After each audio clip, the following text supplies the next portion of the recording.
এমনি করবো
অ্যাকচুয়ালি আমরা পুর নিগমের সেন্ট্রাল জোনের অধীনে যতগুলো আনঅথরাইজড ব্যানার এবং হোর্ডিং আছে সবগুলোকে আমরা রিমুভ করছি।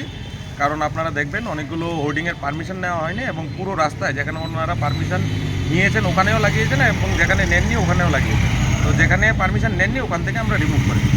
মনে করো অভিযোগ আছে যে আমরা টাকা নিয়ে ঘুরছি, এরকম ব্যাপারটা না। অ্যাকচুয়ালি পারমিশন দেওয়া হয়েছে কিন্তু 25-26 অর্থ বছরে, এটা আজকে ফেব্রুয়ারি মাস অলমোস্ট চলে এসছে, জানুয়ারির আজকে 31 তারিখ, কিন্তু এখন পর্যন্ত ওনারা লাস্ট পেমেন্ট করেননি। মানে আপনি ধরতে গেলে লাস্ট এপ্রিল থেকে জানুয়ারি পর্যন্ত টাকা পেমেন্ট হয়নি। তার জন্য আমরা নোটিশ ইস্যু করেছিলাম কিন্তু কোনো সদুত্তর পাইনি, তাই আমরা খুলে নিচ্ছি।